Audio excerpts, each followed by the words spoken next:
Hello and welcome back to God on the Grind. Yes, this is part 8 and I'm Dan Ross Probs. And yes, I couldn't have chose a better time to hit record, right? Yeah, I've been a little bit busy off camera as I'm going to show you in a bit of a montage like I have previously done. I do want to point out that this was about 20 hours. Yes, 20 hours worth of footage I have cut down. Just to kind of put that into a little bit of a perspective, let me hit F1 here and see my stats up on the top left corner there. Yeah, we're currently on day 279 right now. I'm pretty sure I left you at 180, if I'm not mistaken, around that area. So yeah, that kind of shows you how much grinding I've been doing.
So as you probably predicted, quite a lot of things actually happened, but the main thing that happened, we actually got the XP berry. But yes, I've actually done a lot more since you've last saw as well, because yeah, once I thought I actually had them, I will just kind of stop recording and just build a little bit of an area. So I'm going to show you this in a second, but there is a problem with this, and I'm an idiot for actually building this in this location because I knew this was here anyway. Yeah, slime chunk, that is a problem for me over there. Let's have a quick little look around and show you some things and explain things. So yeah, we've only got like 2 or 3 tiles of water left, which is quite mental when you think about it. Villagers, I have actually capped them off now. I've actually stopped the 2 up there breeding by just removing their doors. And then total there is actually 176 villagers. What? 170? Dude, stop doing that. There's 176 villagers, okay? So I just wanted to kind of show you my emerald stash as well, yeah. And not only that, just look at this. What is going on in here? This is awful, man. Yeah, we need to try and sort this out today. Now, as you probably saw on the actual little montage, oh, I just broke a torch. We will put that back. There we go. As you saw in the montage, I've kind of got blaze reeds now. And this is actually a kind of way of me actually obtaining blaze rods, as you probably saw. What I've actually noticed, though, this seems to only drop if you actually, go ahead and break it like I just kind of did. But that was actually harvesting it. So if I harvest this, I'll only get blaze powder, look. But if I actually go ahead and break one, let's go for this middle one right here, there is a slight chance that I can actually get a blaze rod.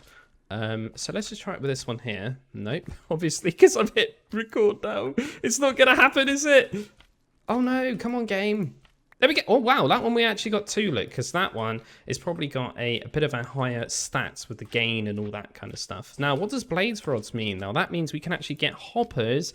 And what does a hopper mean? That means we can actually somewhat kind of collect all of those emeralds that those villagers are just randomly dropping from their pockets. So XP berries, now there's 4 stages in total, and when it gets to the last stage, it will have a higher chance of actually dropping more berries. Ah, here we go. So you can see this like green little bubble thing on here, that's kind of representing the berry. If I just click this, yeah. Obviously, again, because I'm hit record, it's not going to show you what it actually drops, but hopefully this time. What is going on?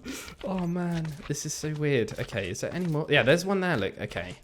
Wait, there we go. As you can see, they're not very...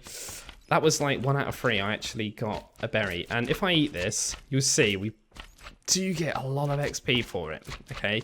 So this is way, way, way more better and easier than actually going ahead and killing mobs and things like that.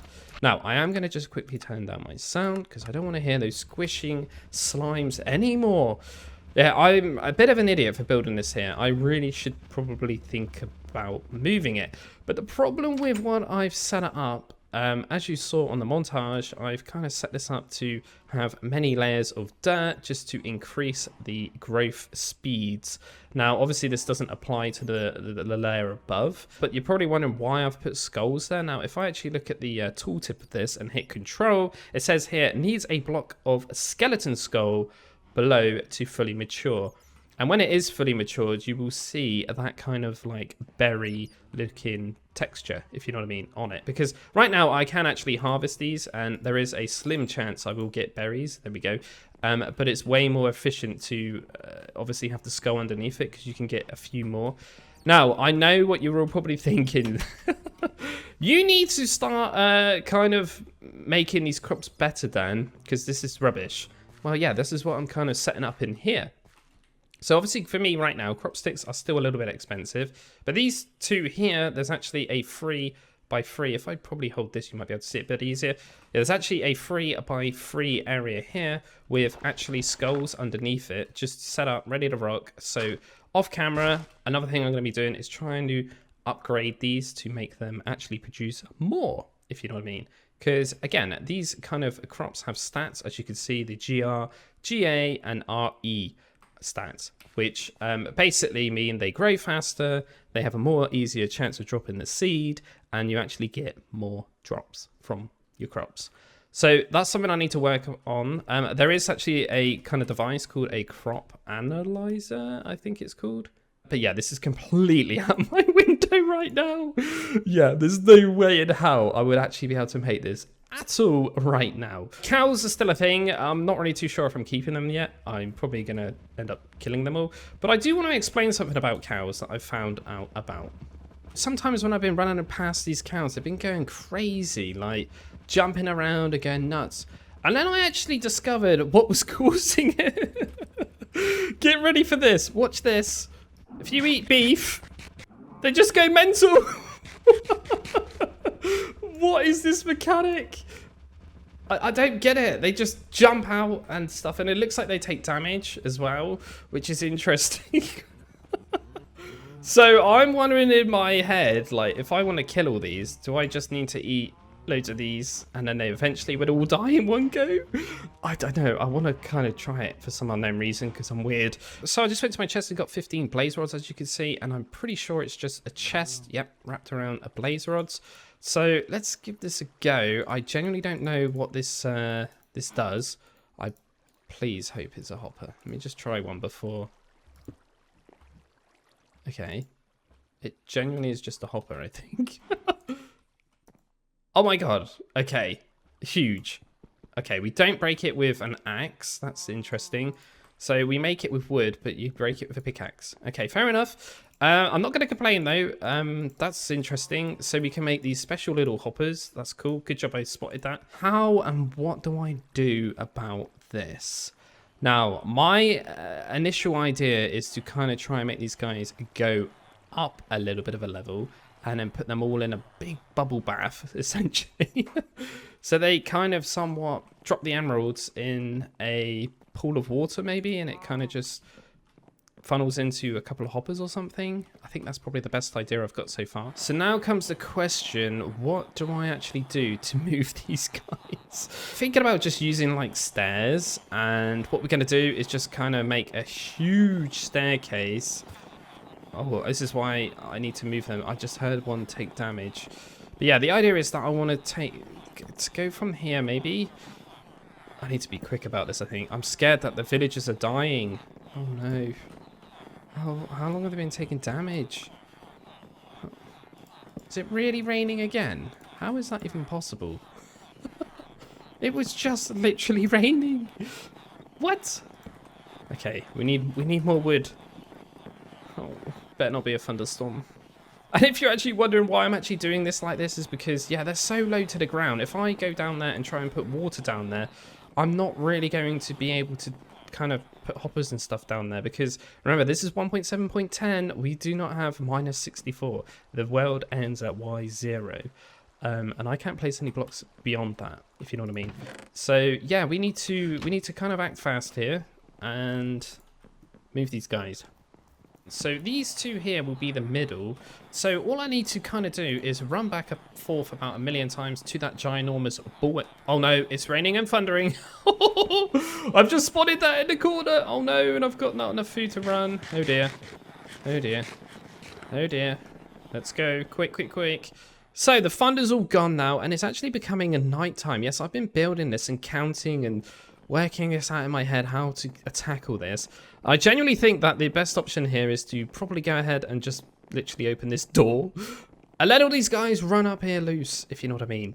But we don't want to run up here with this hole here. Now, I put this hole here because this is actually the central point, and I'm thinking about just maybe making some signs, because I've actually discovered they're actually pretty cheap to go ahead and craft. We just need a saw and then a slab, and we get 2 of these planks. So it's basically 3 slabs and a saw, gives you 3 signs, and obviously a stick isn't very expensive to get. So yeah, we can use signs, I believe, because that's still a thing in 1.7.10 to block water.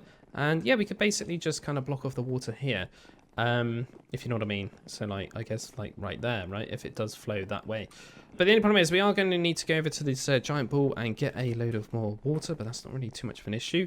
The other thing I need to start thinking about is obviously some of these guys have lovely trades that I don't want to lose. And probably when I chuck them all in here, it could get a bit messy. So yeah, what do I do? I've actually gone ahead and made the actual water chute now. So whenever they actually drop emeralds, they will actually fall in here, obviously. Go all the way down here, and then, yeah, eventually I will open that up and put the hoppers that I just crafted. And a couple of chests, right? And then I wouldn't have to ever think about running around collecting emeralds again. So now what I need to do is kind of cover all that back up, as it's all kind of, you know, somewhat prepped up. There we go. Because we're going to have to get these guys to actually run up here. So this is going to be fun. But I think what I'm actually going to do is actually raise them up one more. Just because I'm thinking maybe they're not quite high enough, if you know what I mean. Because maybe I'm going to have to put signs here. Because I'm pretty sure signs prevent water being broken. But then maybe... No. I know what to do. We bring them up another level, right? Yeah. This will work. So we bring them up another level. Then we put the signs here. And then we put another layer of water. So there's actually double layers of water, if you know what I mean. Because then that other layer of water will push the emerald into this water stream. God, I have to do all this old school. Where's the automation in this pack, eh? God, this is what happens when you play it like this, Dan. So I just went and got loads of wood that I got stocked up. And yeah, I'm going to turn it into planks. And then I'm going to use the saw to turn it into some slabs. Then I'm going to turn those slabs into jungle planks. And then I can make signs with this, I believe. So why don't we just try 64 for now and see how many we actually get out of this. What? They actually make oak ones? That is strange. Welcome to old school Minecraft. I'll just do a whole stack of that. That's not a problem. Okay, we don't actually have a lot.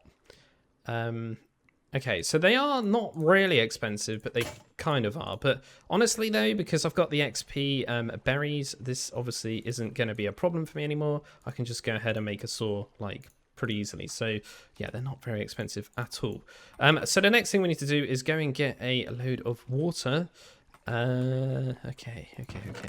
So regarding my mob farm, yeah, I've actually switched it off for now. What I mean by that is I've actually just lit it up with torches. Yeah, because this is a bit broken right now because of this.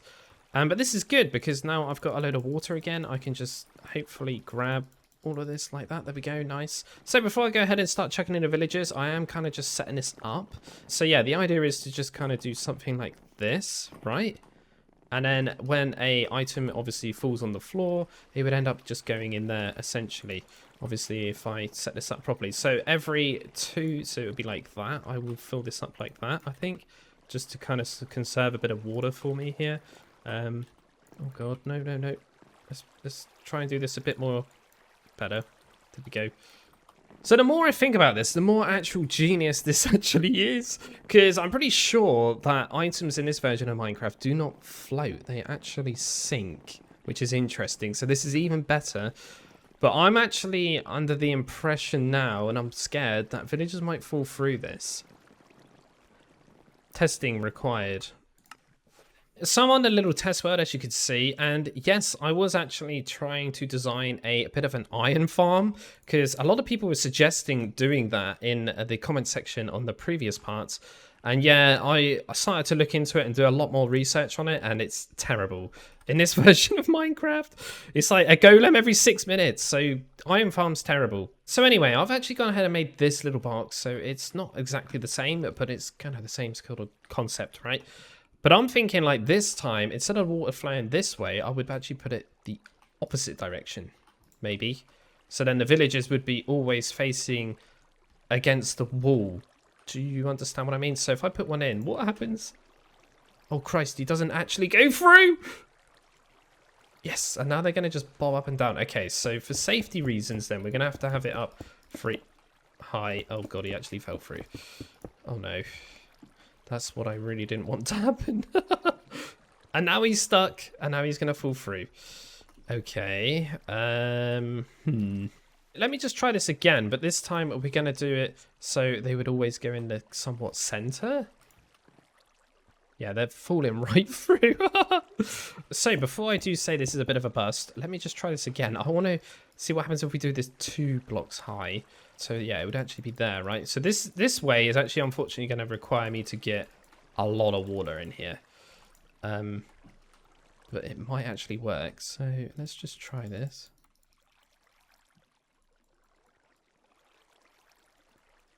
Yeah, this is looking like it's a bit better, but they're still falling through. So another test I'm just doing is using fences, and yes, they're actually falling through as well. Third attempt is to try something like this. So instead of actually having them above a load of water, they would just kind of get pushed towards a wall, if you know what I mean. This is going to make this absolutely awful for me to actually trade with these guys, though. But I'm wondering what happens if you have many of these. Do they get entity collision damage or anything, or what? So like this is fine. They can just do that. I don't really care about that. You can just bob around in the water. It's not too much of a problem. I mean, I guess that's a way, right? And then if I throw an egg or that and that, we should see that at the very bottom here. Yep, there's that. There's the sign. There's the egg, and there's the bucket. That could, in theory, work. But like I say, like imagine if I wanted to trade with one of these guys, it's gonna be really hard to kind of pinpoint which ones are what. Right, there we go. That is all kind of nicely in place. I am going to go ahead and probably just block this off for now, because I don't want them actually falling down there when I open that green hatch, as I'm calling it. Yeah, is this it? I think it might be, right? God, this could be really bad. I'm a bit scared, so I'm going to barricade this up a little bit higher. You never know, right? Should we just open up a little bit and see what happens?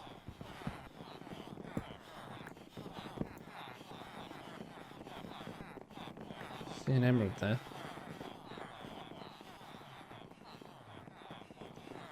Okay. We'll open up a little bit more. I'm scared what's under there. So they're starting to kind of go up now, look. What am I actually doing? This is crazy. Right, some are in. Some are in. Okay, that's fine. Just push you guys in there. There we go. Yep, you're stuck in here for a while now. At least if lightning strikes them, they won't actually die, I don't think. I don't know, I'm going to have to put a roof on this. Now let's get some this side as well. Beautiful. So I'm just kind of pushing in the remaining villagers here. I have just kind of closed off the doors, so they shouldn't be able to kind of get back up here anymore. Now, this is not, again, all of the villagers, but it's about 100 odd, I think, if I'm not mistaken. So let me just push this last little rail worker in. There we go. So, yeah, there's about 100-ish, I think, if I'm not mistaken. So that should probably be enough, right? Surely. We got these guys down here for now, but the problem is I'm going to have to kind of do something to push these out of the way. Sorry, you guys, I'm going to have to say goodbye to you. Whee! Yeah, you kind of was in the wrong place at the wrong time. So, fingers crossed now, I should be able to kind of somewhat make this so I can access this stuff. Yes, look at that, there's emeralds there already. Oh, this is genius. I love it. Oh god, this is so dumb and stupid and I love it so much. Right, I'm going to block this off for a minute so I don't accidentally fall off or anything. Oh, there's an emerald. Perfect example. This is quite hard to do when there's just villagers literally everywhere, but yeah, it's going to work, isn't it? So I am a bit concerned. I am going to actually raise this up a little bit because I feel like they might almost be able to jump out, kind of. It's looking like that. We go. And likewise over here as well.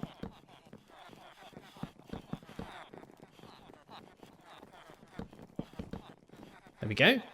And then we just need to torch this up.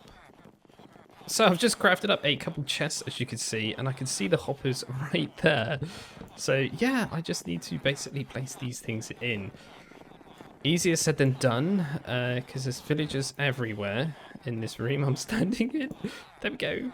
So I'm going to just do 2 stairs like that so I can just get into the chest like that. It's a bit janky, but it kind of is going to have to do because this is all I can essentially do. I'm going to put a couple of slabs there as well just to prevent any items actually coming over if that's the case. But in theory, yeah, that should be it, right? Let's remove that. I think you guys can almost free roam now. So I think that's it. I've just put a roof up there. They're very interested in that. I am going to have to barge them out the way to get into the chest. But look at all those emeralds already. No, I cheated. I took the emeralds from in the middle. Yeah. I am going to just hit F7 here just to make sure. Yeah, there we go. We've got an emerald bank just here. And what I can do is just call that literally what I just said, an emerald bank. There we go. So over time, that is just going to hopefully start filling up with emeralds. Yeah, this is a bit of a problem though. These guys are very attracted to this, aren't they? I wonder if I can make something to stop them doing that. So the last thing I need to think about for this little emerald bank, as I'm calling it, is obviously putting a roof on top of those villagers that are just bouncing up and down in that water. Yeah, I'm thinking about just going ahead and using the paper blocks, right? Because they're non-flammable and mobs can't spawn on top of them. But I feel actually a little bit bad for these villagers. This is like a prison for them, right? I'm sorry, guys. I'm so sorry. I just hope some of those trades in there aren't that valuable. Would you believe that, man? I'm just 1 block short. Oh, no, there's actually one right in front of my face. There we go. What are the chances of that? I actually got it in 1 go. But yeah, this has just made me realise, though. Yeah, I'm a bit mean, right? I've just trapped in loads of villagers in there, poor things. So I've just noticed something in here. There's actually a skeleton. I'm not entirely sure where that guy's come from, but that's not good, is it? So out of curiosity, I've come into here and I genuinely don't know how that skeleton spawned. Yeah, I'm a little bit confused by that. I've slapped in a few torches anyway. Maybe he spawned on top of these hoppers. I'm not really too sure, but that is very strange. So that's awesome. Now I can actually just kind of do my business over there with doing all the berries and stuff like that. And I can just kind of get emeralds now, which is nice. And then I can use those emeralds to trade with the villagers and get more stuff, blah, blah, blah, blah, blah. And it's the circle of life again. The rinse and repeat, as I should say. But yeah, that's kind of all I've got time for, unfortunately. Yeah, I had to kind of keep it a little bit shorter because the montage was quite a long one, right? And what I'm going to be doing off camera is kind of working towards getting all of these things. So this work table thing that I've saved here is a kind of like crafting table that can kind of like save inventories and recipes inside it. And it has a bit of an inventory in it as well, I believe. I have used this before in another mod pack, but I can't honestly remember when and what version it was. Maybe 1.12. I'm not really too sure. I'm going to need a water tank as well, but I'm going to need quite a few of these. And this is something that I've actually wanted the resin for, which is like the sugarcane with orangey bits on it, which is the stick reed, I think it's called. And then I need wooden fluid pipes and then a coal boiler. All of these 3 things are required in order for me to actually somewhat power this thing. So yeah, that's all stuff I need to kind of work my way towards, and it requires quite a lot of resources. Yeah, I feel like this is a good point for me to kind of stop. So thank you very much for watching as per usual, and hopefully I shall see you in the next one.